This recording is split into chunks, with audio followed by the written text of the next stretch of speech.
Got Conrad on the mic, got Bowers on the keys, got Wayne with the banter, and it's all about me. Woo! Midweek Mackems, your weekly dose of chaos. Midweek Mackems, we're back to take the crown. I know it's hard to get along with the league being so strong, but don't you worry now, just sit back and listen to the song. Midweek Mackems, your weekly dose of chaos. Midweek Mackems, we're back to take the crown. Midweek Mackems. Midweek Mackems.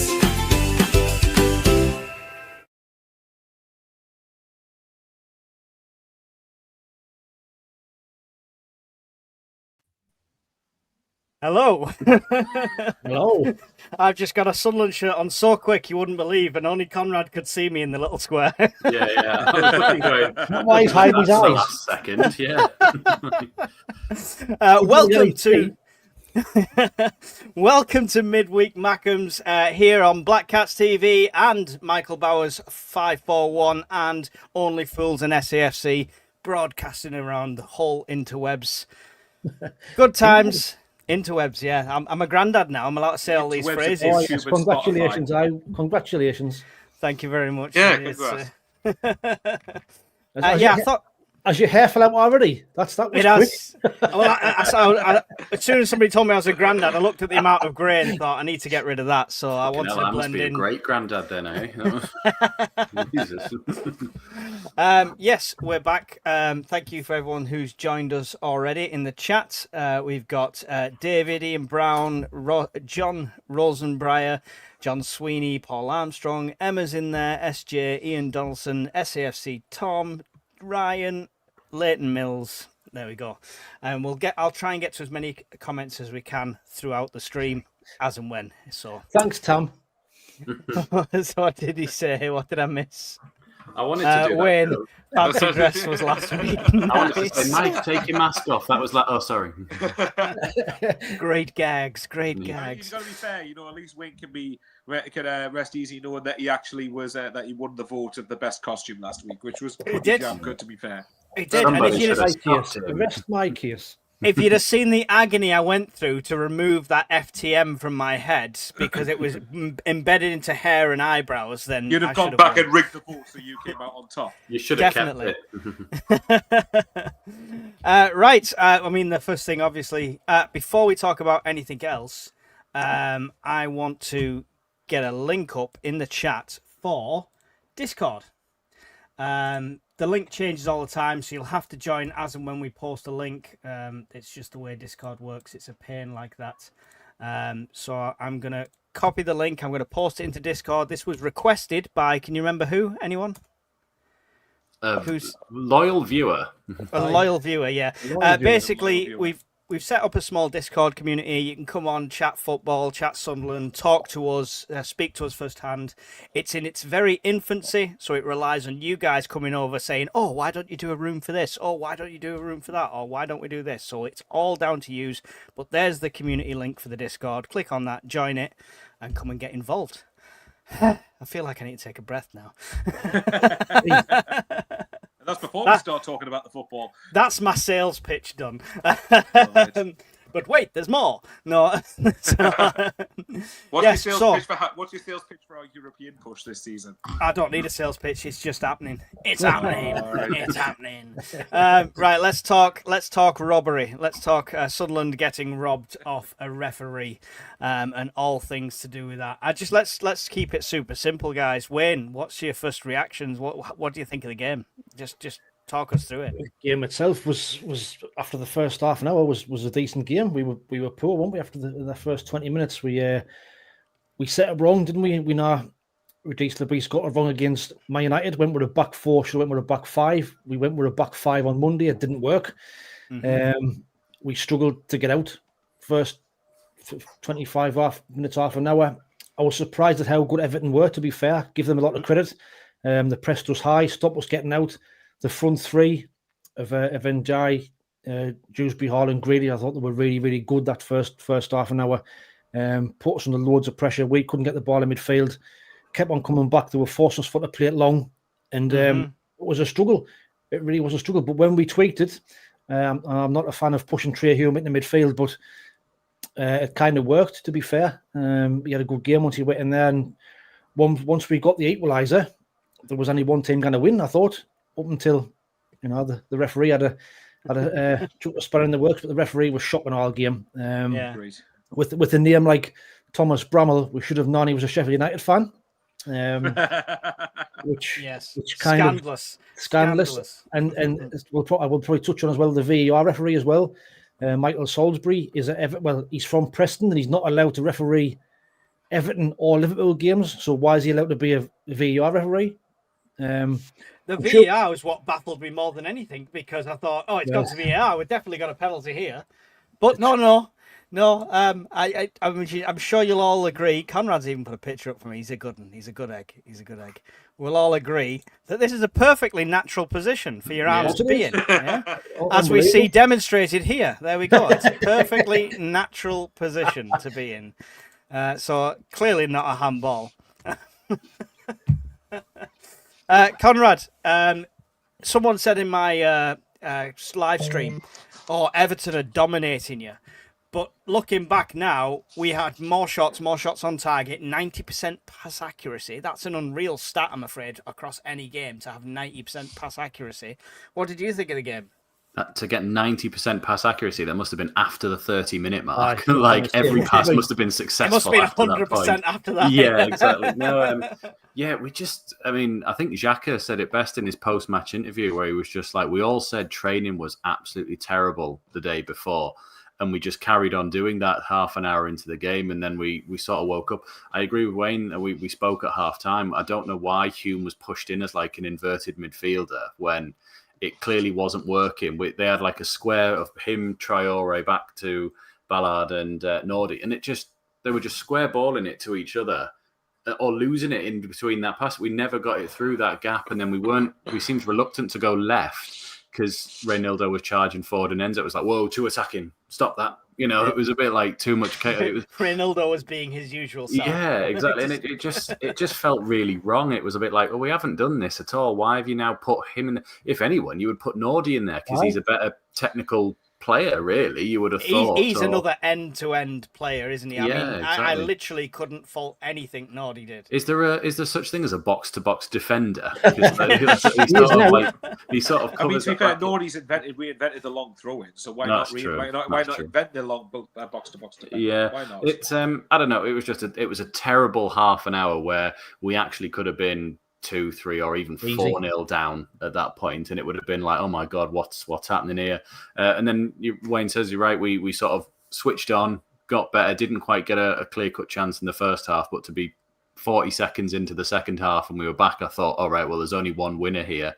But as we've said throughout the season, we don't really get many chances throughout the game. We don't actually create that many shots, really, when we actually think about. We never pepper somebody and sort of go and go and go. So it was just, we had that one straight after the deflection, which Pickford saved when he'd already dived past. We had the penalty chance, but apart from that, I don't think we forced Pickford into Hume had a header, but it might have been going already wide. And Nordy's header was a bad miss, man, in front of goalie's diving header. Yeah, true, exactly. Yeah, that was a bad one. It was just when it was, but Ballard came flying in, and it looked prime for a Ballard header, but he was like inches off making actual contact. Yeah. And the SJ's put it in the chat as well about how Siddiqui did pick up a yellow card, so that's his fourth, so he's one away from a suspension, and Xhaka is still on 3. Yeah. So that was the ref's fault, though, by the way. Yeah, it was. We'll go on to the ref as a separate topic. Oh, Mike. Michael, were you at the game? Oh yes, I was. What do you think of us setting up with 5 at the back then? Was that the mistake we think it was, or were you happy with it? I can understand why the priest stuck with it. I can understand why he didn't try to change it, because ultimately it contributed to a very successful result away at Chelsea. But obviously Everton at home and Chelsea away are two completely different games, aren't they? The Everton at home is a game where you're expected to be on the front foot a lot more, be more aggressive, be more attacking in that sense. But I actually don't think that the opening half an hour, and I agree with the other two are right. I think I said it at the time. I was saying in the stadium, like, in the opening half an hour, we need to get a grip of this, otherwise this game is going to be gone completely. And Conrad said he was right. We had chances to go. Everton had chances to go 2-3-0 up. Grealish made Roof's tip an effort onto the post. He had the one from Barry, which was from 2 yards. Somehow he doesn't put that on target, and if he does, that's 2-0. And it's, unless something miraculous happens in terms of a comeback, it's game over. But yeah, I mean, the opening half an hour, I think Sunderland were just sloppy. I think it was just that the passing was sloppy, the cohesion was non-existent. We just couldn't get to grips at all. And you've got to be fair to Everton. I think Everton did play quite well opening 30 minutes as well. And Everton aren't a bad team. And I think a lot of people do. I mean, obviously we hate who's managing them for obvious reasons, but they're not a bad side. And very quickly, by the way, as I know you all will agree on this, apologies, I sound sniffly. I've had a cold over the last couple of days. But what I was going to say was one of the great things about Everton is the solidarity between Sunderland and Everton showed towards Bradley Larry before the fixtures kicked off. And obviously Jordan Pickford's son wearing a half-and-half shirt as well. There's just a good amount of respect between two giants of English football, so I think that's appreciated. Everton represented themselves very, very well. Yeah, exactly. Cracking that. Right, almost right on cue. Yeah, what a tifo that was. Obviously things like that put football into perspective. But okay, talking about football, so yeah, the opening half an hour, as I said, we were absolutely shocking. And I think David Moyes' comments after the game apparently summed it up quite well, where he said, if you said to him it would end the night with a point after half an hour, he'd be disappointed. But by the end, he was quite happy with it. Whereas I feel like during the opening half an hour, when Barry missed that sitter, I go, get me a 1-1. Just get us a point. I'll get out of there with a draw. And then second half, of course, Sunderland got the start we needed, which was aided by a deflection.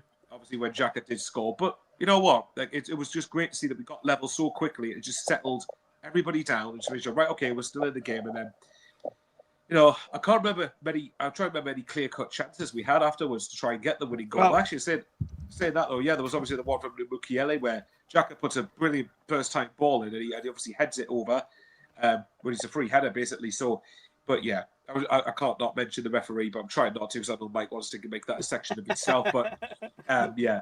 Shite. I'm going to go ultimate here. The referee was fucking shite. There you go. He was absolutely garbage. Sorry if you don't like that bad language, but there was no other way politely. Right, yeah. There's no other way I can describe the shambolic performance of the referee and the VAR officials as well. Like it just felt borderline. Yeah, it felt borderline. Yeah, I don't know. Go on. We'll talk about that straight away now then, because I mean, we'll go on to speak about Xhaka's goal as well, but I want to speak about Everton's goal because should that have been ruled out by referees and VAR? John says surely it was a foul just before they scored. Definitely a penalty in the second half. Ref and VAR useless. But yeah, it was. I mean, on the replay, is clearly knees him into a place where anyone who's played 5-a-side, 7-a-side football, a knee there is a dead leg. It's straight away a knee hitting you there is going to stop you in your tracks. So, Conrad, should it stood? No, I think I didn't actually think that was a foul. If I'm being honest, I've watched it a few times and I've gone. It only because I said this to Wayne at halftime. I went, I'm fine if you don't want to give these as fouls. It's consistency that's the problem. There's been 9 other games this season where they have all been fouls, but yet you've turned up tonight and gone, that's not a foul, that's not a foul. The amount he was just letting go, and like you said before, they had about 7 fouls on us, and by that point in time, we had 2 yellow cards. Yeah, and exactly, that was it. Like Sadiq got his one. So at that moment, I was like, well, fair enough. If you're being consistent with it, that's fine. Like, that's exactly. But I'm more annoyed that it was like, well, how come with any other ref we've had this season that would have all been fouls? That was more annoying about it. And I didn't ever think for a second that VAR were going to go back and go, oh, actually, that was seriously wrong. They were never going to go, it was completely and utterly wrong unless he'd like studs down him. It was one of them at that point where I was like, if that had been the other way around, I would be saying it's not a foul. So I'm sitting there now going, I don't think it's enough to be a foul. Like, I don't think he quite needed to fall on the floor and act like he had a dead leg. Like, it was a bit like, he stepped in between your legs, but like, and you sort of nudged off a bit. I don't think you quite needed to do a bump like a wrestler onto the floor, mate. Like, but I appreciate you trying to get the foul, So for me, no, but it was just annoying. It was just, I haven't mentioned the ref yet, but a friend of mine at work who supports York, He did support Man United, but he gave up on that, and now it's York City because he lives there. Better club, exactly. He said he watched the game and he went, as a complete neutral, that is the worst performance I've ever seen by a referee. He went, I have no skin in the game, whether it's, anybody or anything like that. It was just, he just wasn't giving anything. And then all of a sudden he realised he'd lost control and was just throwing about, this is this, this is that, this is that. And, and I still don't fully understand, looking back at it, the VAR one, because something's wrong when you're watching the highlights and they show you a decision. So there've been a few this season where I was like, oh, that should have been VAR. And the highlights don't mention it. No one talks about it. Sky will literally have you seen this? Have you seen this? Have you seen this? Made a and point it's a of it, bit point of it, didn't yeah. And even at the end of the highlights, they're like, look at this, specifically pointing it out. So I think even the wider audience knew it was. And I haven't seen one Everton fan go, yeah, that wasn't a penalty. At any point. And it's like the picture said, that's not a natural position for a defender. I'd be like this the whole stream. If it was the goalkeeper and it was in his silhouette, then yeah, fair enough. That's a natural position. But you're fucking Michael Keane, the centre back. What the fuck are you doing with your arm out there? And then the left back who did my head in all game, Mikalenko, walking off going, yeah. And I'm like, fuck off, mate. What's the most obvious handball I've seen? And that's when you're not guilty. Build up ahead of Steve. Yeah. Last point was, I sit at the other end of the ground, so obviously I didn't get a proper good view of it. However, the first thing I said to my mate when I leant over was, I went, there's a lot of people shouted handball in that end. It just felt like the whole stand in the corner went, handball. And normally you get a few players. It felt like there's about 20,000 people in there all saying it. Something's happened, I said it at that moment, this referee's not going to get out of Wearside alive. It's just, honestly, it was absolutely insane. Wayne, the decisions for before they scored, should that have stood? Should it still be a goal for Everton? And what about the handballs? I'm with Conrad. I think it was soft. You've seen them given, but I agree. I think Siddiqui went down a bit too early, and I came from behind and maybe caught him off guard. But he went for the free kick. Referee, the way the game was gone, you could see he wasn't going to give it. They brought away and scored, which frustrating. Like I say, we have seen them given, but just poor all the first half. He was really shocking. Like you say, and they had 6 or 7 fouls, blatant fouls before that, and that's why Siddiqui lost his head and went flying and got the yellow card. And like Conrad said, it's a consistency. That's all I want, is consistency amongst all referees, and it's just so annoying. It's frustrating when we finally got consistency in a Sunderland team after how many seasons. Yeah. To see it, normally Sunderland didn't complain that as a club, and to see, and as they've wrote to the PJMOL asking for an explanation of why it wasn't a penalty, just says that everybody was up in arms and everybody's agreed. You can tell by the players' reactions. All the players appealed for it and they all jumped up for it. You can just tell, you can see, and that's the annoying bit. But it's more annoying that it went to VAR, because that's what it's meant to be there for, isn't it? If it was just the ref making a decision, if this was a League One or a Championship game we were talking about, we'd all just be going, oh, it's one of those things, oh, it's a crap ref, oh, he mustn't have seen it, or somebody was blocking his angle. There's no excuses in the Premier League. But not once did it come on the scoreboard. They were checking for it. There was a VAR check. They said that a couple of times. Even their first goal, our players were running around going, "It's foul over there," and the rest going. It was no one. So you're clearly listening to is someone checking this? We needed to know that on the board it was checking for a penalty, checking for this, checking for that. But they did it against Villa when we played them for checking for the red card, and then even put an explanation on 5 minutes later. It's a bit like in this game, they didn't want it. They weren't bothered, and that's the worst bit when you're just like, well, you've made us explain it then. What's wrong, right? And they just couldn't. The only thing I could probably think of is because it was that close proximity, it happened too quick. That's the only thing I could kind of think of why they wouldn't give it. But for me, it's a Stonewall penalty. It's 100%. Mike, load up the wider angle. It's not close proximity. There's one there. I think there's a further angle out. That one. He's a good metre and a bit away from him there. It's close proximity. It's he's right in his face sort of thing, and it pings up around you. He's got time because his arm's not there when the ball's kicked. If you watch it, he moves his arm out. I mean, I did my show last night with Matty, and he was before we had a bit banter before the stream, and he was saying, "Oh, it was never a penalty. I've looked at it, it wasn't a penalty." I says, "Matty, Aye. so if you look at James Tarkowski's penalty against you when you beat them 1-0, was that definitely a penalty when his arm was down by his side? Oh, wait. Does he still think Xhaka doesn't get into his team though? What, the best midfielder in the Premier League on stats? Yeah, the stats that's there as well, Mike. Load it up. Right on cue. Yeah. Is it that one? That's there we it. go. Premier League There you team go. ranks this season. Granit Xhaka. Wow. Look at that. But remember, lads, his legs have gone. Yeah, he's old. Can't do it Yeah, anymore. He's not good, apparently. Absolutely shocking. I like that one that you put up. Yeah, that's naughty. Have a great day.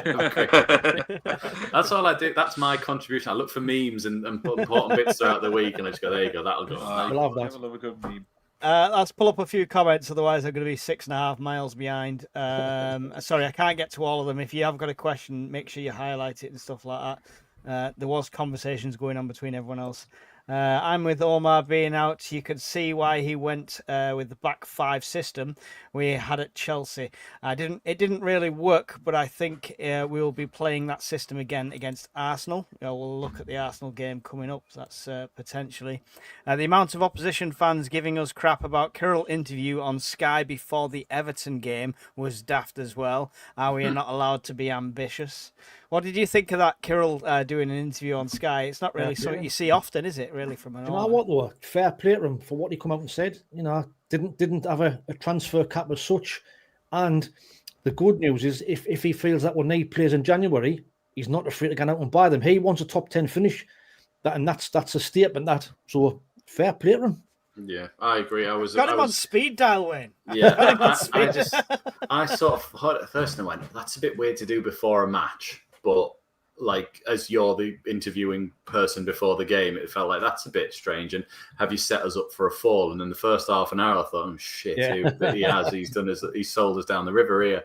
But no, I think it's great to sort of, because I said to again my friend, I was like, you'd rather aim for 10th and fall short than aim for 17th and fall short. So we may as well go. And especially if this is the attitude that we've had when we've signed these players in the summer, you can see why they've bought into this as well. And I love the fact that he was like, seeing the Premier League the way it is now, we know that it's achievable. At the start of the season, we were like, oh, well, ideally, he goes, the way it is now, we know it's achievable. So in January, we'll strengthen to make sure that we can have our best opportunity of getting it. And it was like, brilliant.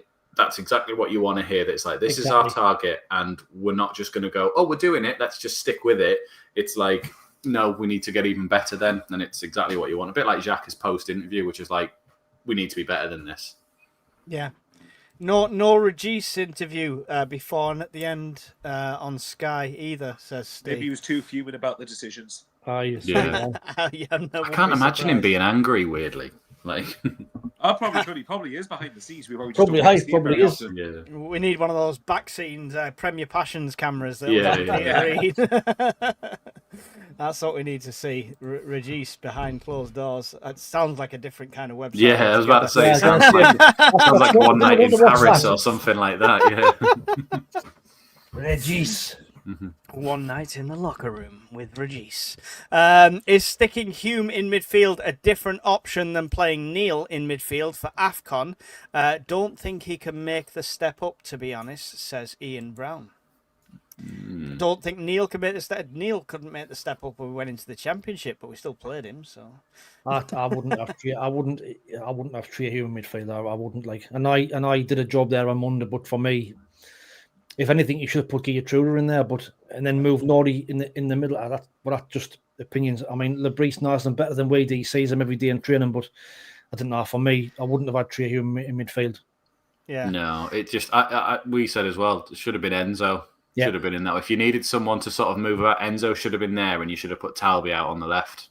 I thought Alderete was supposed to be coming back. His concussion was still about Everton, so they suffering. always said he was like maybe for Everton. I mean, hopefully he's back for Arsenal, but Does he come straight back in? Well, we're touching. well, on no, the I thought. Well, I don't know. Yeah, we'll talk about that when we get to Arsenal.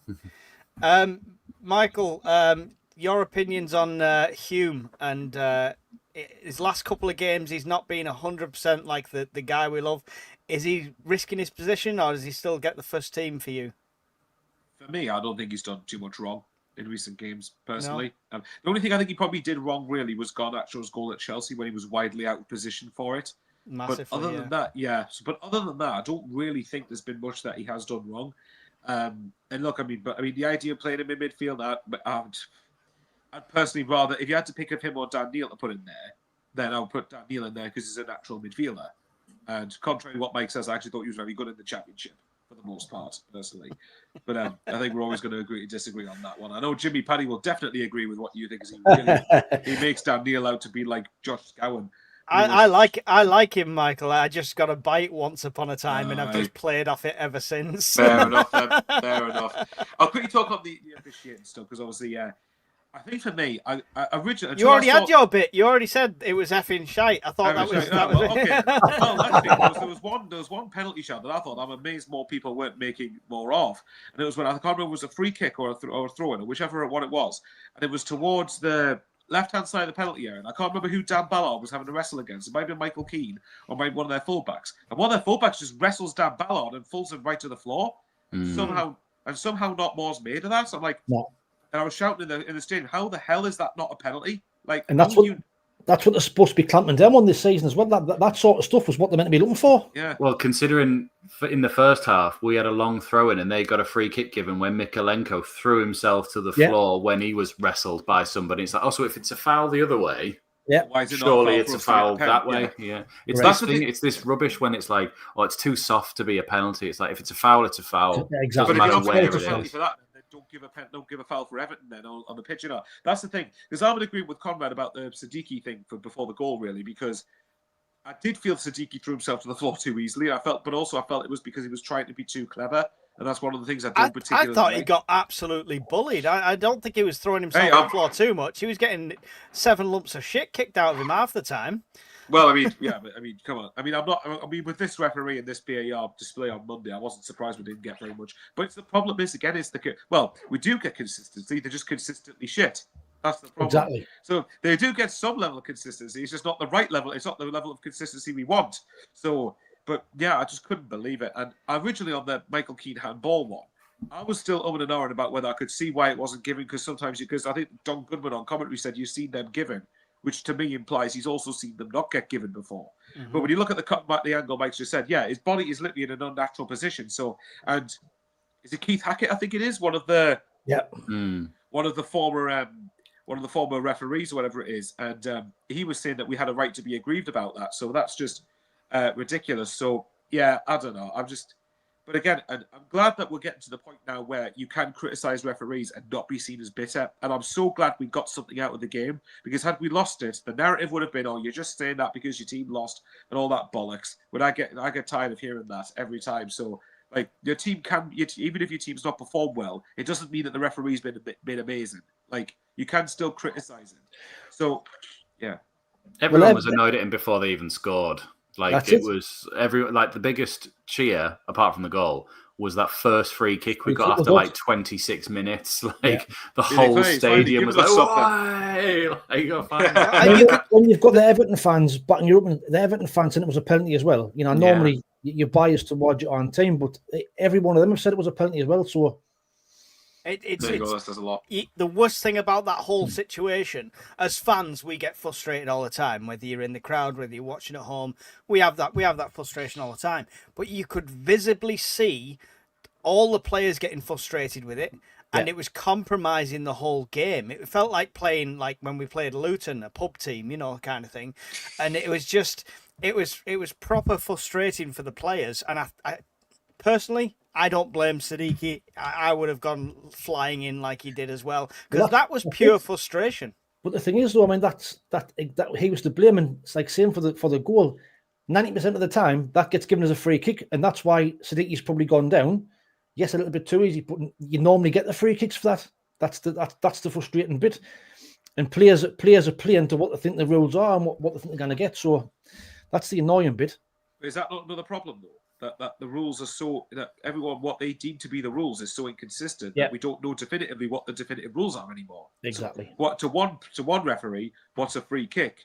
Sorry, what could be just play on? Another one could send somebody off. So Yeah, yes. There you go, Steve. Yeah, exactly. So I just couldn't believe it. And honestly, it felt like, and I know this sounds ridiculous, but I felt in the stadium, and maybe this is frustration, but when you had penalty shout after penalty shout getting ignored, and even by BAR, I'm going, this feels corrupt. This feels like, and maybe I'm just being overreactionary. I don't know, but it just felt like incredibly annoying. And that's why I said before, I'm so glad that we at least got a point out of it, because at least then it would have been probably more of a talking point among the fan base had we lost the game. Yeah, too right. Totally agree. Last point on the game, I want to ask you, did he leave the substitutions too late is the other question I wanted to put out there. We had obviously saw the same changes as we saw against Chelsea, which was, game winning essentially, of Brobby coming on for Isidore and Talby coming on for Traore. Traore, by the way, thought he had a great game. But they came on at 82 minutes. Was that too late to make a difference? Yeah. I mean, I think Traore had a decent second half. First half, he was shocking again, I thought. For me, he looks too light. He looks too lightweight. He looks miles off the pace. Apart from his Messi run, when he then fell over, when he went past like three players in the box and everyone went, whoa! And then it was like, oh, there he is, he fell over. But it looks like he's got that in him. I just hope it's not another case of Roberts where he does these runs and we're like, yeah, and nothing happens at the end of it. I think that's exactly what it is. Which is kind of what's been the case for him so far. I know he's still getting used to the team and still probably not properly settled in, but I just find it strange how he came in and kind of went straight in the side. When Talby, to be fair, wasn't doing a great deal wrong. I thought Talby was getting better with every game he played. So to drop Talby like he did, there's a cat in the garden and neither one's having a go at him 2 secs. I just thought it was a bit strange for me. I think Talby, although Talby's doing well from the bench at the minute, I would like to have seen Talby on a lot quicker. 82 minutes for me. I know we were on top at the time, but I would have still liked to have seen Talby on a lot earlier. Broby, I'm not surprised. Isidore was running his socks off, but we'll probably touch on in a bit, or you might touch on in a bit, is the lack of game time Mayenda seems to be getting is quite worrying for me, because he's just not getting a look in at all. I mean, for me, you could have easily brought Broby on and Mayenda, and you could have put Isidore out on the left hand side. So could have just dropped Isidore. He doesn't do it. Back on. I wonder if he said that for a bite. Do you think maybe the Cats, by the way, that Conrad had to go and bring on, maybe the Cats are arguing about whether it was a penalty or not, whether it was a free kick? Probably, yeah. The neighbours want Sports Everton, so. Yeah. That means he's a stolen cat. Yeah. No, and then Conrad's Cat's just got a Sunderland shirt with Isidore 18 on the back. Shaved in by Conrad. Yeah. Again, it's the substitutions. Yeah, it felt a bit late, because I thought like we'd got back into it so quickly, and it was like, right, okay, we're on the front foot here. They'd managed to ride out another 15, 20 minutes or so, and it was like, let's change it. Let's give them something different. We hadn't managed to get Isidore into the game. He hadn't managed to get himself into the game, but that's been a problem throughout the season, whoever's been up front anyway. And yeah, Traore, I thought was all right in the second half, poor in the first. I don't know why he keeps air kicking with his left foot. It really does my head in. He did it at Man United and he did it again the other night. And it's just like, can you just kick the ball? Like, you probably paid a fair bit. Can you actually just take a touch? You had time. You don't need to try these sort of things. So Talby should have come on. I think Talby has got to like be shagging Labree's daughter or something that he can't play or something. It's like, come on, mate. Like, you should be starting. He's getting better and better each time we see him. Like, just give him left side, and move Enzo into the centre or something. And I honestly thought he would start this one. That was my biggest surprise when it loaded. Well, I thought that too, but then he did that interview, Labree, the sort of in the build-up to the game where he was commending Traore and how quickly he's got up to speed with the philosophy of play and stuff. And I think I sent an grip went, oh, he's definitely starting then. Like, there's no way you go, he's fantastic, and drops him, and goes from that there. The Brobby one, I'd have probably put Brobby on sooner. I think we needed a change up top, just something different. And you could see a couple of times we tried to play the ball in behind to him, and obviously their centre-backs are massive, and they did drop deeper in the second half.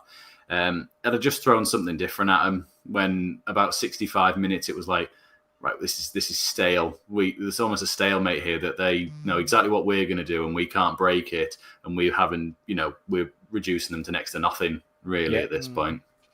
I mean, just to touch what James has said there, James Bowen said it's a case of Tabby being left-footed. I mean, last season we had that on the opposite sides where we had Roberts on the right and Mund on the left, where they could cut inside and use the opposite foot. That I thought Tabby was right-footed. Well, James makes another good point there as well. How many goals has Mayenda got this season? Should we do goals to minute ratio then? I'm sure he should all still be in there because he's got 4. Yeah, he's had all the time in the world as well. You can have all the time in the world if you're scoring 4 and 10. Can I defend Traore for a second? No. I think in the second half, he marshalled Grealish better than Hume did. He caused problems for Grealish and he marshalled him, in my opinion, better than Hume could. The first half, Hume looked like the weak point where Grealish was just running at him sort of thing. So that's just my 2 cents on that. Defensive-wise, I think he did all right. I think that the more the way we set up in the second half for Grealish, you never got a kick second half. That was the way we changed it. I thought him and Dewsbury Hollow, I thought was excellent again the first half. Dewsbury Hollow and the floating wall. But second half, we cut the supply, and once Njai went off injured, that was their kind of attacking threat gone. Like, because that Barry's shite, that Beto, I didn't rate him either. I think if they had a centre forward, they'd probably be a top 8-9 team. There was a something the other day that said that came up with both Everton strikers, and they both played like 400 minutes, and it was like Barry goals none, assists none, shots 2, Beto goals 1, shots not like assists none. It was basically just, and someone was just like, "This is my fucking front line." No. John says, hope KLD has a striker on his shopping list for January, as I still think we're weak in this position. Traore defensively isn't an issue. It's when he's got the ball and his decision making that primarily lets him down. Hume did. We said in the preview before the game that I was worried about Hume and Grealish anyway, because I thought Hume likes to dive in. I think he did quite early on at one point. Yeah, and then him, didn't he? And someone went past him quite easily. And I don't think he was helped by playing not against the touchline and in midfield where he usually manages his space well. But yeah, Traore's defensively was all right. Yeah, it helps when you've got Nordy and Ballard as the two behind you though as well. That's it. What do you think of the changes, Michael? Was it too late in the day? Well, I mean, in this particular game, you could argue. I mean, I kind of got why Lebris didn't change it too much, because I thought in the second half, in general, in terms of territory, we were well on top for most of it. So I understand why he didn't change it. But and that's coming from me. This is something that I love Legis Lebris. Obviously, I think he's done a fantastic job for Sunderland overall. But that's the one area where I still feel, where I still feel he could be better in terms of bringing subs on and not waiting until the last 10 minutes. But I've always said before, that's not a Regis Lebris thing. That's a Sunderland head coach thing. I can't remember. Maybe Alex Neil is the only one I can think of, and maybe Lee Johnson to a degree, although his changes were often all over the place.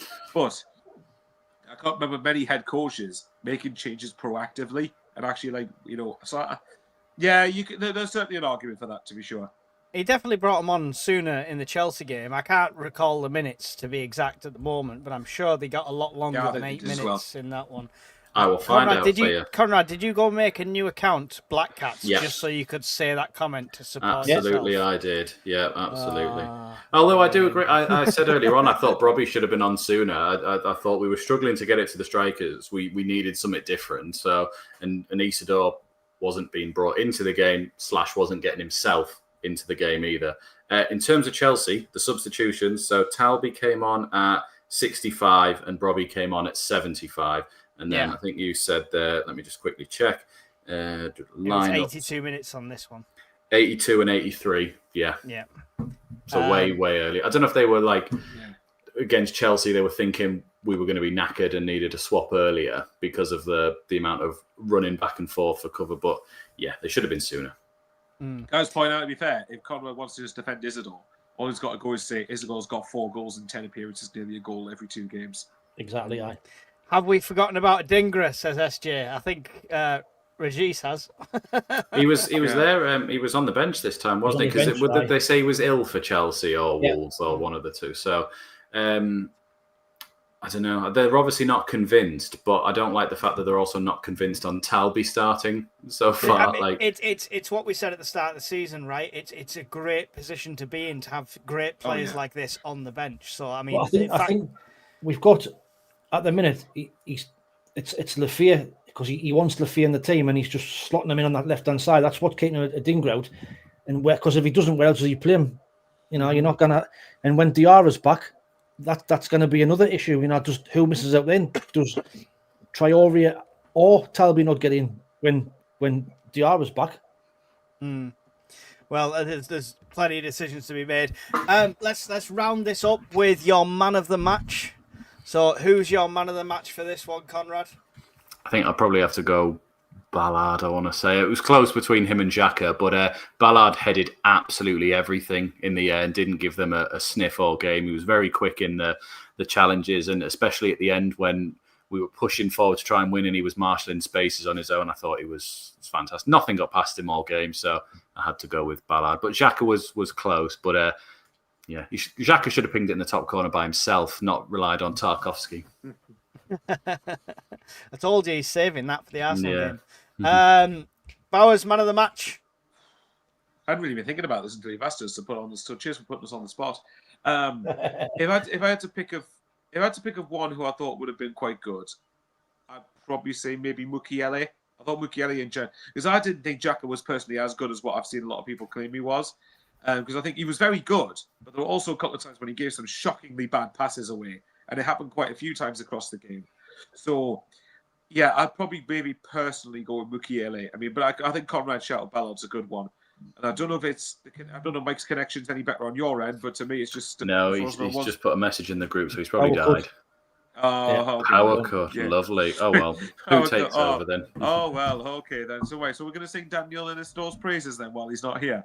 Probably. If I do that, there we are. But go on, Wade. What about your man of the match? Can you think of who? Can you think of?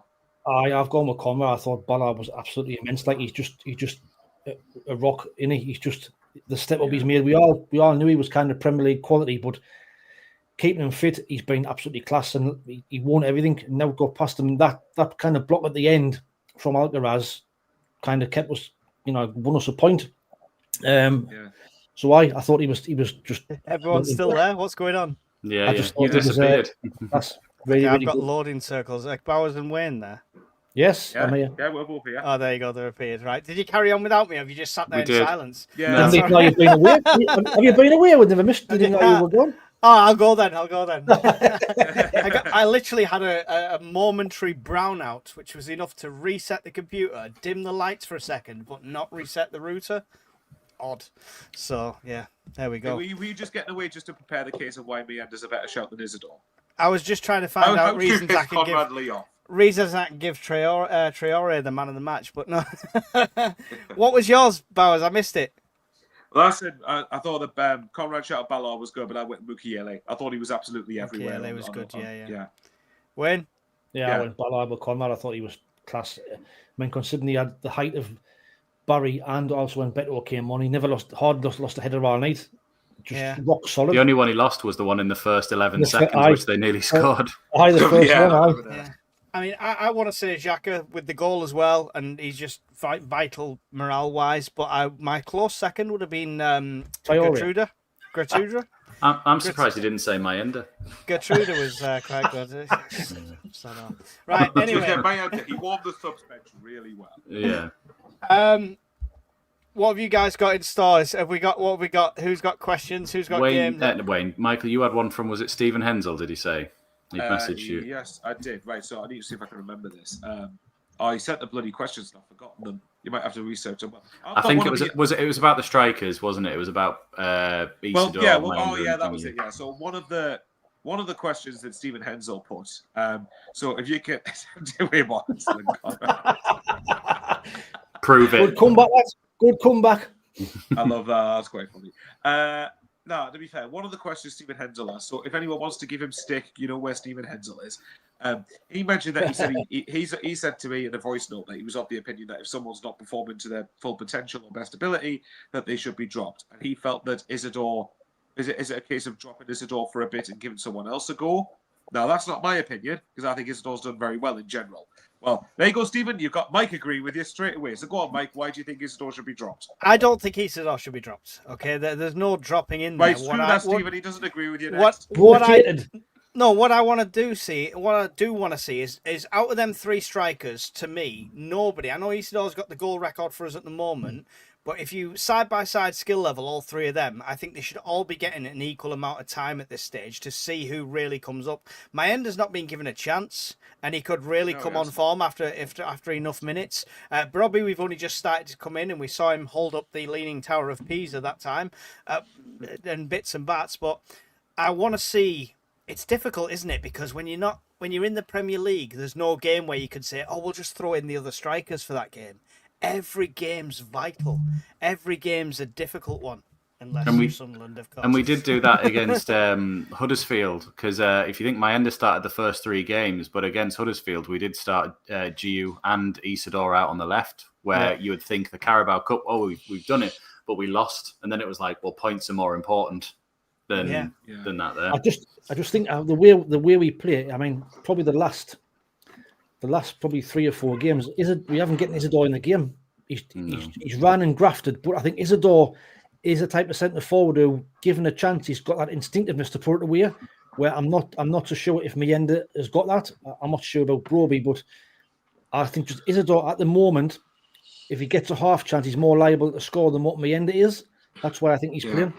With confidence, I tend to agree with you. But yeah, we need one of these games where we're 2 or 3-0 up by half time, and then he can play with it, doesn't he?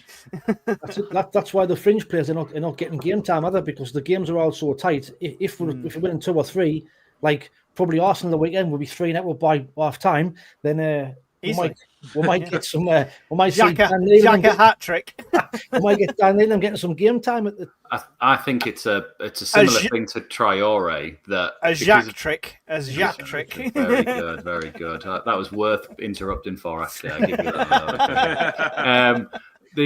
I think it's a Traore thing as well. That is Isidore's defensive duties are really underrated. I know you just put a comment up about it as well, but I think he's doing a lot for us off the ball and sort of defend and setting the press as well whenever we do it. Yes, he might not be the one who's necessarily winning it back, but he's certainly a vital part into that. But yeah, I just Isidore's hold-up play this season's been better for me as well, mate. Yeah, apart from Broby against Chelsea.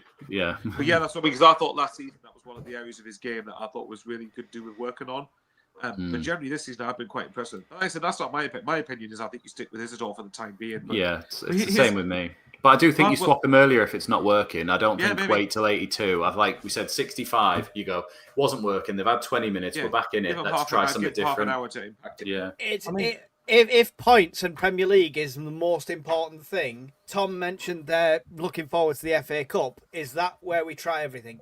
Is that where we go? We'll just roll the dice. That's what we will do. I don't understand why Mayenda can't play out on the right as well. Exactly, I thought in the Championship he was great at coming in from the right hand side onto his left foot and almost as a secondary striker when the ball came in from the left hand side.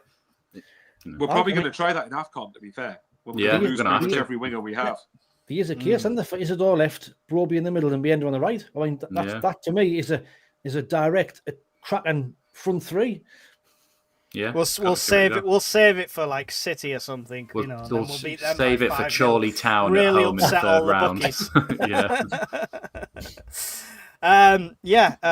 I mean, has that answered your question, Michael? I don't know if everyone's.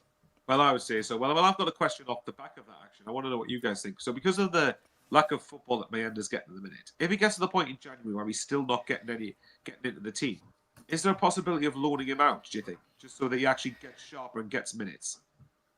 Who, sorry? Mayenda. So Mayenda's not going to get featured regularly, because I know the option of having him on the bench is good, but if he's not getting brought on very much, then is it not unless we invest heavily in a starting striker, I think is going to be the option. If you brought in, I'm just going to pull a name out of me, I'll say like a Havertz. Like as an example, we wouldn't ever get, but like that sort of one who's like he's clearly head and shoulders above the other 3 who is going to play. Then you bring on you possibly loan him out because he is the one out of the 3 that's not even getting minutes at the moment. Head and So Shoulders. these That was Janino's advert, wasn't it? possibly. But here's a shout. What about Isak on loan? What about what? Isak on loan. Isak on loan, just to annoy the certain. Let's get that other Liverpool striker back, the one with the back injury last year. Bring him back. I mean, I never want to praise them, but the way he's going at Liverpool at the moment, they've done a good bit of business there. It's a bit like us with Bellingham at Dortmund. Yeah. It's a bit like we've robbed them. Yeah. I mean, I think Broby's been signed as our first choice striker. I think when Broby is fit and up to speed, I think Broby will be in. But is Broby your prediction like mine was for Mundell, where I said he's going to be the next big thing? Do you think Broby's going to overtake the two of them? I just think what it was pay from 20 odd million or something, was it 24, 25? Yeah. So I mean, we haven't spent that sort of money for him to sit on the bench all season, have we? So at some point he's going to get running the team. And my Mr. Blobby Clip finger during live streams of the matches is itching to be clicked. I'll say that again off mute. You were saying on your Chelsea stream, you were going, turn, mate, turn. when he's holding up, I was like, I wasn't even looking at the chat, I was hovering over the clip ready to play.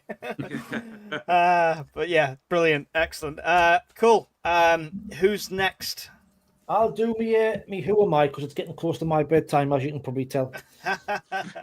You've been itching to end the stream, itching to end the podcast. Itching. Right, so this is another who am I. Pay attention, chat. We'll start off with some easy ones, and then we'll get into a couple of hard ones. So, a goalkeeper I played for Sunderland from 2002 to 2006. Is this both Arsenal and Sunderland? Sorry, there's a link between them. Yeah. 2002. Yeah. And 2006. Jurgen Macho. Second clue, I joined Arsenal in 2005. Matt Poom. Initially on loan as backup to Jens Lehmann. Matt Poom. No. Clue 3, I was the first Estonian ever to play for Arsenal. It was Matt Poom, yeah. I knew it was. It's because you didn't say anything. I was like, well, it has to be. Surely that's. No, I'm going to give you all the clues first. Okay. I was part of Arsenal's famous back four under George Graham. Oh, Christ. Oh, Steve Bold. I lifted the Premier League in the FA Cup double in 97-98. I joined Sunderland in 1999, making my final Premier League appearances before retiring. Correct, Steve. Steve Bold, yeah. Giant, next one. Absolute giant. I joined Arsenal as a teenager in 2001, but made just 3 Premier League appearances. 2001. No, next clue. After a loan at Birmingham, I moved there permanently in 2007. Seb Larson. In 2011, I joined Sunderland, where I made over 200 appearances. I was known for my free kicks and tireless work rate. Seb Larson. Seb Larson. Get him back. He's still got a game in him. I didn't think he was 2001 felt far too early for him, but yeah, makes sense.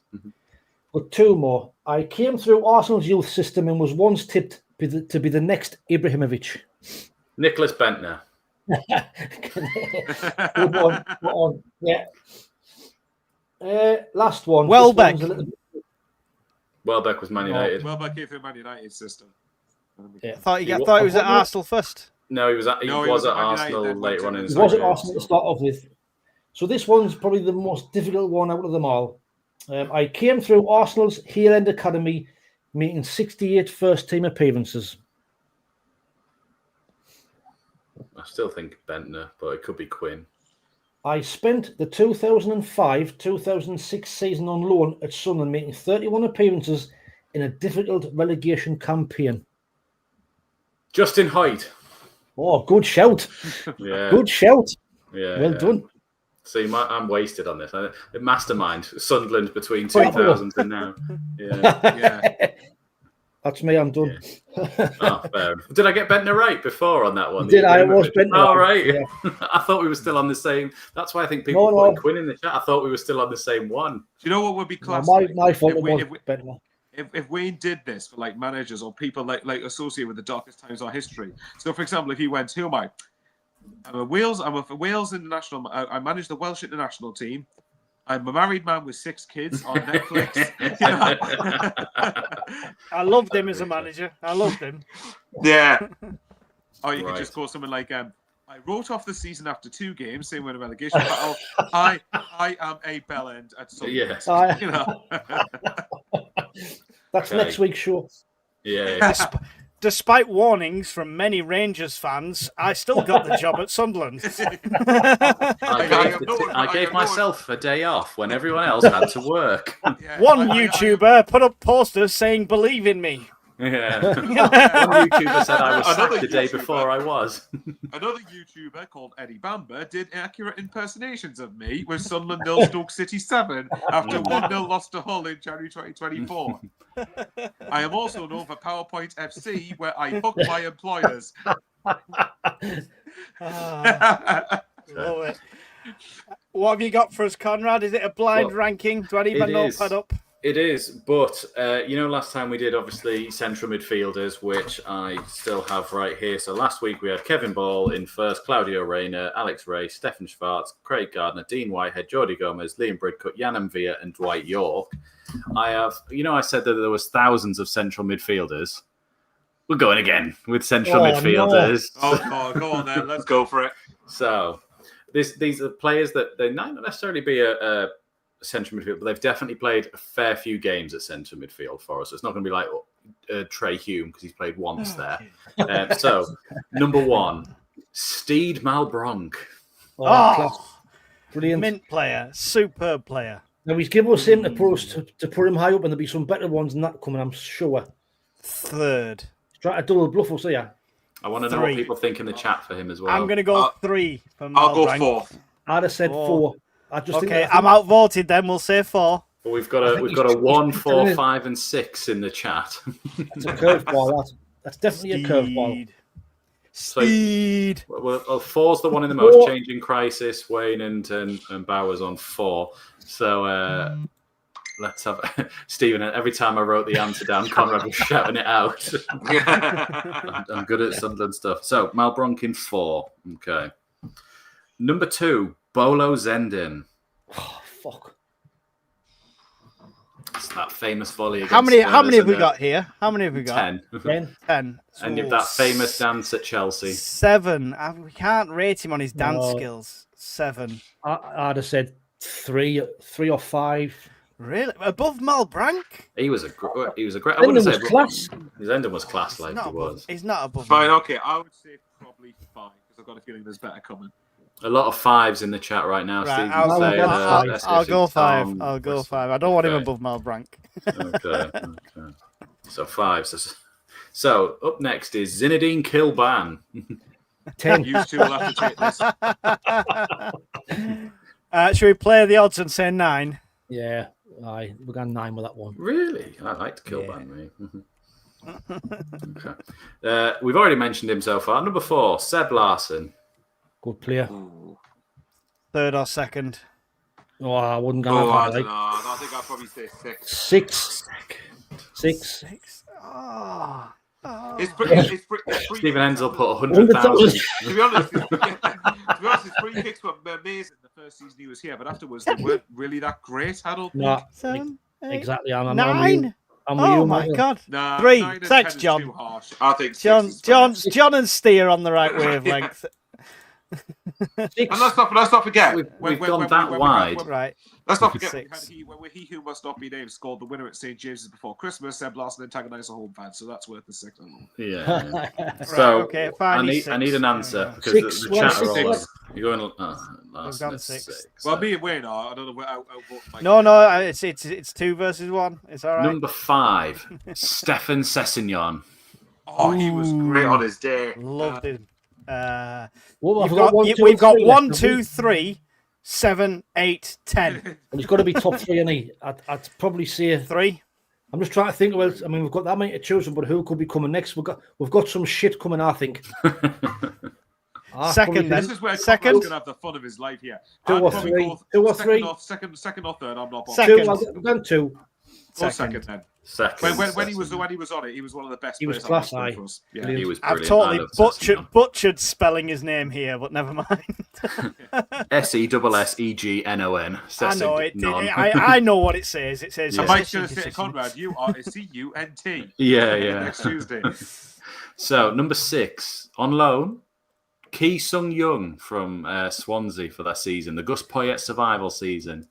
The Man City goal. Was it a Man City goal? Yeah, but He we got a can't rate penalty the at Everton. He get Chelsea in the quarterfinals of the Carabao Cup, winner in that one. 7. Swinney's put 10. I think 7. I wouldn't put him in the top 2. 7. But I certainly wouldn't put him in the bottom 3 either. What's the lowest we've got left? 10, 8, 1 and 3. And 1. Yeah. Oh. We're at the extremes. We're at the extremes here. And can I just say early, this might be a sort of hint here. I don't think any of them in there deserve a 1 or a 3. Oh shit! The ones that we've got. Oh dear. Right, go on then. The new Malbrank should have been first. If Josh Cowan or George Dobson's in this list, then I swear. Right, Number 7 is Lee Clark. 10, just for what he fucking did. We can't have a Mav in the top 2. I'm sorry. Oh, go on. Yeah. Okay, fine. I'm going with 10. I'm happy with 10. There you go. Okay. I was hoping you'd say that. Number 8, Jack Rodwell.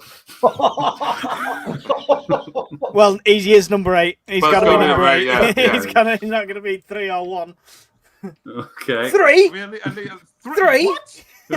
Stephen Taylor. Is that I'm not Stephen sure if Taylor? some. Yeah, I'm not sure if some are behind. The only way he's on a 3 is if you're 15. 15.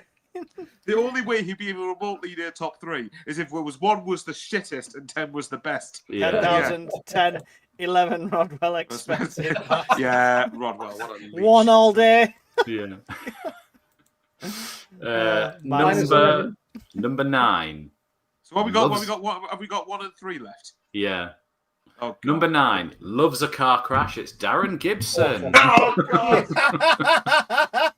Wasn't a bad player, to be fair. I'd removed the alcohol and the. He was terrible. He was shit. He's not. He's got to be 3rd now. He's Gibson is 3rd. Do you think? I mean, come on. He's got to be 3rd alone. Try and think of who's worse than Darren Gibson. Scowen, Dobson, there's fucking loads. Okay, Dobson was all right. Dobson was all right. Nah, Dobson was poor. Oh, I don't know. Darren Gibson probably should just. I mean, are we going to put right? So no, it's got to be a 3, hasn't it? It's got to be 3. We don't want to make the decision of Gibson going first. If Conrad forces us to put someone shit first, that's not our fault. But I'm not going down on record saying put Gibson as number 1. But hang on, you could put Gibson as number 1 for comedy value on Netflix. Malbrank should have been number 1, but none of you listened to me. Come on, Mike, was saying, he's asking us to rate the midfielders. He's not saying based on what criteria he's rating them. So it could be Birdcut. Bridcut was Bridcut last week. Bridcut had an outstanding first game against Newcastle and then just wasn't great ever since. Jack Colback. Great was Johnny bastard. Right. Yeah, it's got to be He's next. He's next to Nick Colback. No, he's not. That's for next week. When I do the next 10 midfielders. No, I think should have been it's first, the last one. Is the last one a midfielder in the League One era? Didier and Dong, number 10. Fuck yeah, he was. Oh, and Dong is our number 1. Yeah. This is why I know Conrad's going to have a I said Malbrank should have been higher. Just throwing that out there. I'm just going to say this is the best one I've done then because that's where I've got you. I'm sorry. You did more shit than good, so I think it was unfair. What's wrong with that? No, I thought I've been a bit balanced normally. A few here and a few there. I thought what will be good is if I start off middly and then look like I'm getting better and then just throw in the shit. Like the last week. Well, you did that all right. Exactly. You like to hedge what your happened bet. to Schwartz, Arca, Rayner? They were 2 of them were last week. Rayner and Schwartz were last week. Yeah. But so, just to go over it, your best midfielder was Didier and Dong. Your second best midfielder was Stefan Sessegnon, so I'll take that one. Your third best midfielder was Darren Gibson. class. Your 4th was Malbrank, 5th Zenden, 6th Larson, 7th Ki Sung-young. Your 8th best midfielder was Jack Rodwell. That's fair. 9 was Kilban, and 10 was Lee Clark. I think we were harsh on Kilban. I think we were harsh on Malbranck. So I know you're going to say we're generous on Rodwell and Gibson and Tom. Generous on Rodwell to even get on any table that we make ever. Well, no, to be fair, hang on. It's not generous to get on any table. What about the treatment table? We need to do this. We need to do this with goalkeepers. Just saying, we need to do. Well, Lee Camp. I can make that happen. We need to do this with goalkeepers. Here's what, do you remember? One of the most outlandish things I ever said was before that relegation championship season. I said Ndong and Catamol should easily be two of the best midfielders in the championship. Yeah, that aged well, didn't it? Well done. Well, yeah. Things that do age well is when I say 7 points out of 9. Just throwing that out there. Yeah. Hang on, for which 3 games? We haven't got it yet. Chelsea, Everton. It was all 3 of these. It was from Chelsea. He's got to get 3 off Arsenal here. Do you mean Wolves, Chelsea, and Everton? You've just told me it's going to be 3-0 before half time, Wayne. Right. Speaking of Arsenal, what are you going to change going into that game? It's a tough one, isn't it? He's got a decision to make whether he sticks with the back 5 or does he then switch going back to the tried and trusted back 4 at home. Really, really difficult game. I know they've got a few injury worries. I know that, but it's that decision of back 5 or back 4. Me personally would probably gone kind of a 4-4. You go back 5 for me, like a back 6. I didn't know. For me, I would probably push. I'd probably keep the back 4, but push Geertruida in midfield with Xhaka, Siddiqui. Do you mean crowd the midfield out? Look to win the battle in midfield. 5-1. And then back 5 when we haven't got the ball. Like Geertruida could drop into the defensive line when we haven't got the ball. So look, we know Arsenal going to be a difficult game, but for me, the back 5, just the way it didn't work at home on Monday, would worry me. That if X2-2. We struggle to get out against Everton, and if we do that against Arsenal, the difference being Arsenal will take the chances and we could be 3 or 4 now down by half an hour again. Just to ask you a question, though. Do you not think it was a case maybe we underestimated Everton a bit? Like I said at the start, I think we'll do that against Arsenal. I was surprised at how good they were. I really was. I mean, I predicted 3-0. I could say after the first 10 seconds it wasn't going to be that. But I said, so what you're saying is if Xhaka has a great shot in the first 10 seconds, we're going to beat Arsenal. That's it. That'll do me. Love it. I would probably go with a back 5. I don't think he's going to make the same mistake of inverting Hume. I think that was something he tried because it was Everton and sort of thought about flooding the sort of midfield or giving us extra cover for their 3 attacking midfielders rather than the threat up top. I think he will go back 5 with Hume, Michaeli Ballard. Suggestion, Conrad, because he's He's left. That's because I haven't even said Isidore yet. Yeah, I think it'll go Hume, Mukiele, Ballard, Geertruida, and Reinildo. Potentially Alderete if he comes back in. Although Geertruida's done nothing wrong to warrant being dropped out of the team. The difference is we tend to when the ball's on either side, we tend to sort of switch it back and forth. So when we've got the ball on the left side, Hume bombs up into that space as an extra midfielder, and we do slot into a 4. And again, when it switches back the other way, Reinildo's the one bombing up there. So that works. And that's why at Chelsea we were caught out with that goal, because Hume was already on the other side while Reinildo lost the ball first, really. I think we'll go with a sort of back 5. You could even see a 4-5-1. So let's 5-4-1, sorry. So if Alderete was back in, Geertruida goes into the middle with Xhaka and Siddiqui, and we flood the midfield because they've all got legs to get out quite quickly. We've seen that we can transition very quickly, and we've got fast strikers. We almost want them to push quite high up to catch them in that position because they've got 4 centre backs playing as their back 4. I'm not saying they're slow. I'm not saying that they're not quick or anything like that there, but that's where we're going to have to try and play as a sort of a ball in behind, balls over the top almost, and get them running back at their own net if we're going to have a chance in open play. They're very good defensively. Set pieces for them are going to be quite easy to defend. Not saying that we can't do it because we cause problems as well, and chaos can happen. And I'd love to see Arteta's head explode that we scored a set piece when they didn't. But they're very good at set pieces. I think it's something like they're the most goals for any set pieces, and they're like 17th like for that. goals and out open play. That's You what know, worried me. and the defense are going to have to be on it on Saturday. The silly free kicks we give away around the edge of the box, cannot afford to be doing that at the weekend. Yeah, it's I've got a mate of mine who supports Arsenal, and he said, I can't believe I'm saying this, but from 4 months ago, I'd have been like, oh, Sunderland will beat them, and I'm sitting there now going, what happens if we lose? And I'm sitting there going, to even be in that conversation about how we're a threat to Arsenal is fantastic for me. And I'm not saying, I'll take a loss because of that. I never want to do that, but I do think it's going to be a closer game than a lot of people think on paper. I think we will give them a really good game. Granted, we don't show up like with the first half an hour that we did against Everton, but I don't think that's going to happen again. I don't think we'll let us be that lackadaisical start again. I think Traore will start. No, and I think Traore will. This is a big game, isn't it?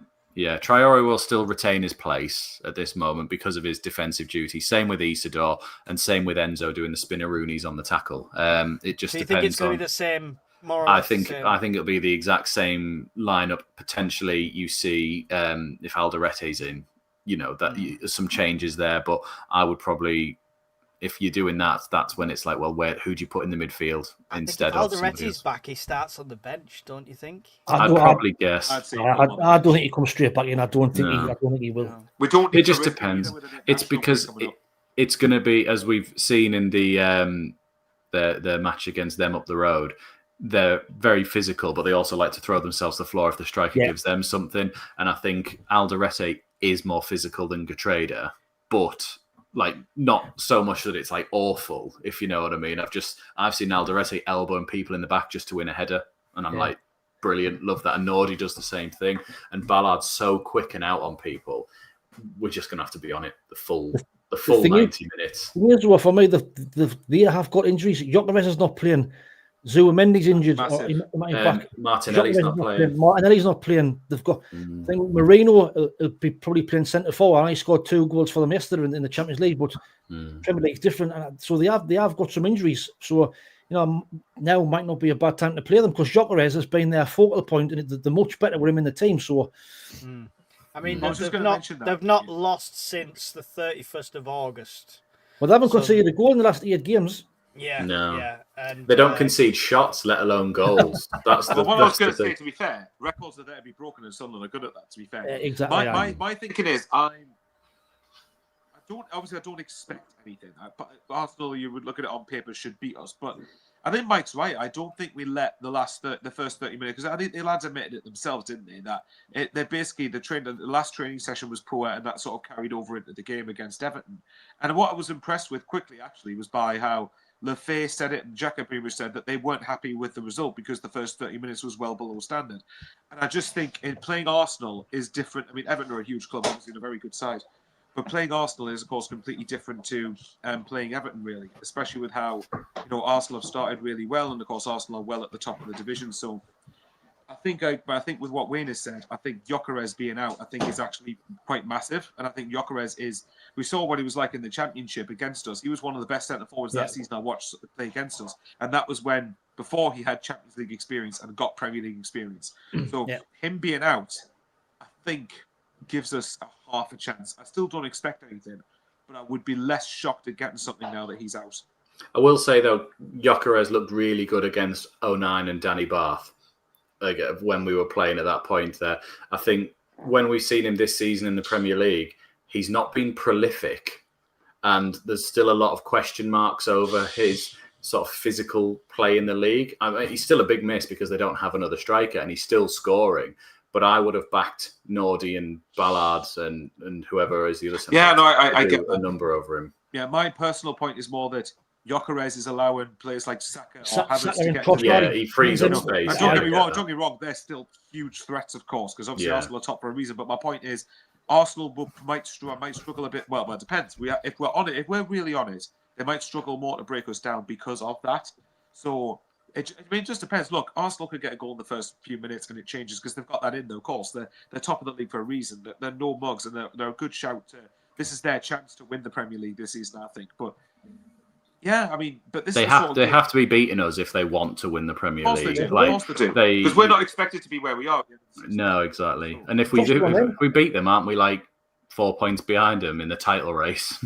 Well, that was why I Especially hope, relevant I your hope point we'd about how win we on. had more points than Leicester did during their title winning season at Aye. this stage. Yeah, we do. That's why I was hoping we'd win on Monday, because it would have been a top 2 clash. That would have been class. Yeah, who would have said that? It's like when Everton were travelling to the title chase in Sunderland. You know, all of that from the other week. Yeah, you're right, though. How dare we be ambitious, though? You know? Yeah. Well, But if we get anything on Saturday, it's a bonus, I think. Totally If a right. point would still be a very good result. But this is where Mike's going to go. He's smirking, going, 1-0 was on the win. It's the fine." Jack trick. That's what he's got in his Yeah. head. The Jack trick. yeah, the This- Jack this trick. is The where his Jack heart trick's comes going to into happen. it. Yeah. The Jack trick's going to happen, followed Well, by go a on, Mike. How do you feel? by How do you Brobby. feel about it? How do you feel about it, Mike? I feel the same way as I felt 2 games ago. 7 points out of 9. And I actually said at Did some get it in the point, wrong order. No. Well, I did when in the initial prediction, but I actually said during that stream, Everton is the only one that really worries me because that's when we don't perform against teams that are slightly lesser. But So you it did say we'd kinda lose to played Chelsea out- because it's Chelsea. No, you'll draw with Chelsea. Yeah, didn't kind of play out that way, but either way, I'm still going to be right. So when It's you gonna said be a 7 win. points, did you mean Arsenal's going to come to us. They've got injuries, like Wayne says. They're going to come to us and they are going to think this is in the bag. This is an easy win. Despite what our results are at the moment, despite how well we're doing, they still look at us as, it's Sunderland. This should be a doddle.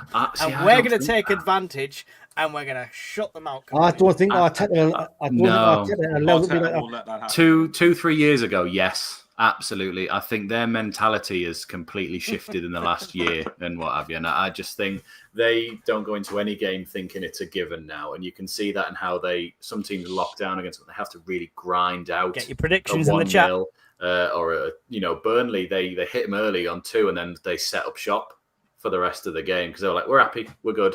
And that's what annoys a lot of fans at the minute because of Arsenal. They're a bit like, we know you're better than this and you could blitz teams 4-5 now if you wanted to, but they don't. They sort of go 1-0, 2-0, right, we're done. Professional jobs. That's And what they're I do. like, well, Professional job. it's Mourinho in his first or second season where they only conceded 15 goals all season. It's when Jose used to come to the stadium, like, he didn't ever batter us. No. He got away with results, and that's exactly what Arsenal are doing. They're getting away with results. Not getting away with it as in stealing. They're taking the result and going, right, we're off.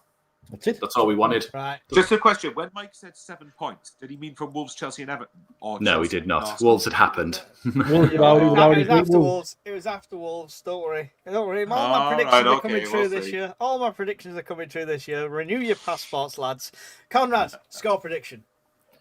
I'm going to go with Weza 30 and say 1-1. I never predict a loss. I do think we're going to cause them problems. I don't think they're scoring a shit ton. And I just think we can cause them an issue. Do you remember the 1-1 where Bent scored in like the 96th minute? Yes. And like Yeah. I see it 7-0. being something like that where we force it home right at the death and sort of take a point from them. Okay, so you go for the draw. I'm going for the draw. 1-1. The score draw. Michael Bowers, score prediction, sir. I'd be able to go with my head or my heart. But Always the heart. Always the heart. 6-0. screw it. I'm going to go with the heart. I'm going to go. Only because of how much a miss I think Gyökeres will be in terms of focal point and I think if Gyökeres was playing, I'd say definite lose. And it's still likely we get beat. But I might go with the same. I might go 1-1. Only because I think Gyökeres... 1-1's with your heart. Well, yeah, it's against Arsenal. Can I just say, Marino is a fantastic focal point for them, and yet he's a midfielder, but they play him as a number 9 when they don't have another one. Yeah, well, either way, though, I just think the way that Gyökeres holds the ball up and the way that he allows their wingers to get into play, I think that's going to be harder to break us down without him there. And I think being at the Stadium of Light as well, I think the crowd's going to be up for it. The players will absolutely be up for it. Xhaka especially will have a massive influence in this game, I think, hopefully. So my head really certainly says we lose, but I'm going to go 1-1. I wouldn't be shocked if we got a point. 1-1, 1-1. And I would Wait. take that in a heartbeat, by the way. Wayne, are you going to break the trend? 1-1, 1-1, 1-1. I'm He's going going to to go go 2-0 Sunderland. I'm going to go draw. I think when thinking about the formation now, the back 5 will probably make sense because against Chelsea, they never hardly got a shot on target, did they, when we went to back five? Man United never created very many chances when we switched to a back five. I think we'll frustrate Arsenal. I think because I haven't got Gyökeres, the longer the game goes on, their bench is not as strong. So I'm going to go for a very dogged and grind out with 0-0. Can I just say, playing a back five, not like if we'd have done that against, say, like Wolves, the crowd would be like, "Oh my god!" Yeah, I think we'll be with the team doing a back five and getting the blocks in, the tackles in, winning the ball back, and that will really help the atmosphere. That we're like, we can do this. We're right behind you, and then Arteta doesn't seem like the type to after the game go, "How dare they change their system to play us?" Like some of the other top managers do, when they're like, "You're allowed to do anything to get a result, mate."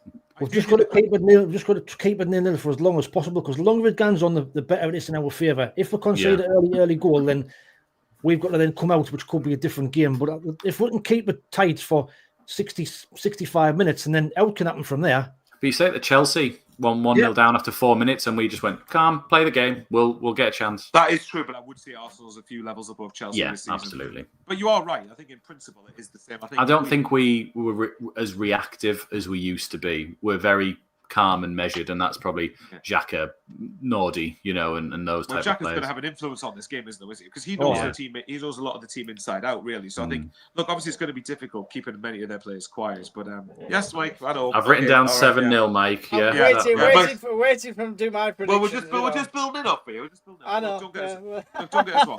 Even if we, just before you touch that, Mike is talking about 7 points, right? But at the end of the day, I said before Wolves, Chelsea, Everton, Arsenal. Even if we lose this game, right? Stephen, I like that from you because you're usually pessimistic, mate. But anyway, from these 4 games, Wolves, Chelsea, Everton, Arsenal, I said before Wolves, if you got 4 or 5 points, I'd be happy with that. And we've already got 7. So even if we lose on Saturday, we've still done really well between these 2 international breaks, I think. Yeah. But this is where Mike's going to say we're going to win. Stop looking for the positives when we've not even lost yet. I'm just trying to put it out there because a lot of us still expect to lose. After the shit that we had on Monday, what's the betting? It's set up 85 minutes now each. We get a penalty. VAR, Xhaka, 1-0. Right. Well, I mean, that would be nice, and I'll still celebrate just as much, but I'm going for 4-2 to Sunderland. 4-2. Do you think Arsenal's the Xhaka trick is coming. They're going to underestimate us. We're going to blow everyone's minds, and I'm going to come on here as smug as hell next Wednesday. Everyone else is I'm not even got the most extreme prediction if we look through some of the chat. Stephen's gone 2-0. Tam's gone 1-0. James has gone 3-2. SJ's gone for a 2-0 loss, I believe. Steve Chappell's gone 0-0. Steve Hewitt's gone 1-1. Ian Brown 2-2. 1-0 to us, says Bailey. 0-0. John Swinney. Wesu 1-1. L12 Bong 3-0 to the lads. And L12 is not usually as extreme as me, so there's something in the air. Robbie Hattrick. Oh, can you imagine the amount of clips I'm going to play? Robbie Hattrick 3-2, says James. Louis says 7-0. That is a double Xhaka trick, at least, going on there. Love it.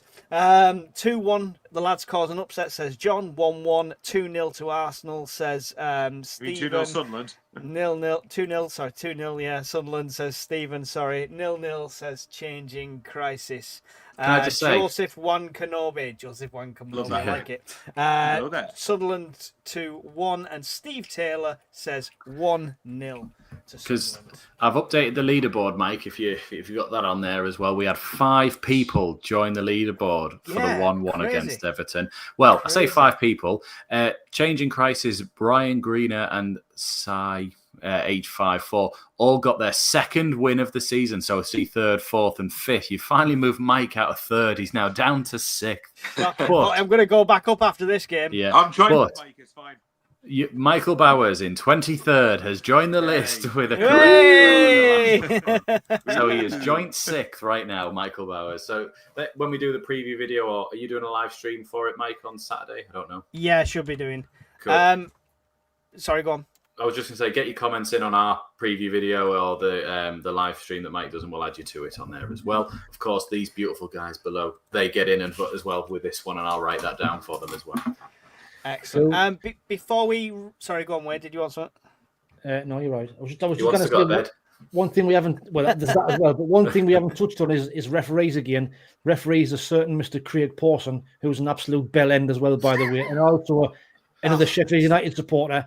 And remember Blackburn away a couple of years ago? He's absolutely fucking dog shite. So just to rub salt into the wounds, two Sheffield Was that United the 2-2 with my enders miss at the end? Right. We should have had a penalty as well, and they would have then scored. Yeah. Wow. Oh, no, hang on. That was during the 2-0, wasn't it? It was one got beat. I like how you throw this in after the predictions, Wayne. Well, You're supposed to say obviously, these, give us all the things before we bet on the horse. You know what I mean? Everyone says that the referee decisions even themselves now. So we got the wrong end of the stick on Monday. So let's hope it evens itself out this weekend. Fingers crossed. Let's hope so. Let's hope so. Hopefully, the other lads won't mind me mentioning, I've just set up my page for next year's charity. My own fans on my other channel nominated it, and luckily it plays well to all of us. It's the Bradley Lowry Foundation that I'm doing charity for this time. 2 years ago, I walked for British Heart Foundation for our good friend Jack Shields. And then last year it was this year, sorry, it was cycling. I went to Scotland, and that was for Help for Heroes. So this time it's Bradley Lowry Foundation. The link is there. Nobody's donated yet. Don't take that into account. I've only just set the page up, and I am doing the West Highland Way, which is nearly 100-mile hike, and I'm doing it in reverse order. So I'm starting at the hardest bit. You're walking backwards? Can I be doing that, Walking man? backwards, yeah. Walking backwards. I'm doing it in And full. get lifted there by helicopter. I'm doing it in full. Full kit wanker. Oh, sorry. Full 95 military kit. So I'm doing it in full military kit, £25 webbing, £50 Bergen, everything I need to survive on the journey. So yeah, we're raising money for that. So if you can get involved, if you can give a penny, give a pound, it all helps. Click the gift aid button and all that, and it goes straight to the charity. That's why I use just giving. So there we go. Thank you guys for giving me that 5 minutes. All right. Good luck with it. Good luck with it. Yeah. You could join me if you want, Michael. It's a nice little stroll. 5 days. Maybe I'll be delusional on your positivity by the end of it. I think that's it. That's all we've had to say. We've got all our predictions in, stuff like that. The last thing to say, obviously, is don't forget all the channels, whatever you're watching on at the moment, make sure you've hit the like button, make sure you've subscribed, and go and visit everybody else's channel. Everyone's give up the time every Wednesday to do this, so it's the least you can do for each of us. Conrad, final thoughts and goodbyes to the masses? Yeah, please join us for our live stream on Saturday. You know, we're approaching nearly 3,000 subscribers, so it really does help us out. You know, steal someone else's phone, get them to subscribe, and then hand it them back. It really does help us out. And yeah, and subscribe to these two lovely gents below as well. They're absolutely smashing it on the YouTube content. Excellent. Michael Bowers, would you like to say goodbye to the masses? Have you spelt your own channel wrong in your @, below your name? Well, maybe, who knows? Either way. There's two Michael Bowers, I don't know. Yeah. No, right, it's so 1-5. let's see. How can I keep this going for 5 minutes so Wayne this stays up? Thanks very much to these three gents along with me. It's been a great show again. It's been good banter, and thanks very much again to the people who continue to watch and listen to us. It's much appreciated. And obviously, subscribe on Spotify as well. That's smashing it from what Wayne's been showing us. Apparently, yes, absolutely smashing it. Yeah, so well keep it going, guys, and let's hope we're more delusionally positive this time next week. But yeah, and this is where hopefully Mike is going to be the smug one since he's tipping us to win. Although I don't know, I quite see Arsenal winning 4 goals, but we'll see. But thanks very much, and subscribe to everyone involved. It's been a great show. Thank you, Michael. And Wayne, Only Fools and SAFC. There's not much more to say, is there? Just everybody turned off perfect. You just want to get to bed, don't you? No, that's it. Just subscribe. Thanks for watching. See you later. That's it. But I echo what everybody said. You know, this setup is class. It's the best and favourite time of the week. Talking about Sunderland with these three, it's just a cracking experience. The crack in the comments as well as just a max up for a really, really good show. Subscribe, everybody, and keep tuned and keep watching because we might have something special coming in the next few weeks. That's all I'm going to say to you. Hey, excellent. There we go. Teasers. See you all next week. Got Conrad on the mic, got Bowers on the keys, got Wayne with the banter, and it's all about me. Midweek Mackems, your weekly dose of chaos. Midweek Mackems, we're back to take the crown. I know it's hard to get along with the league being so strong, but don't you worry now, just sit back and listen to the song. Midweek Mackems, your weekly dose of chaos. Mackems, we're back to take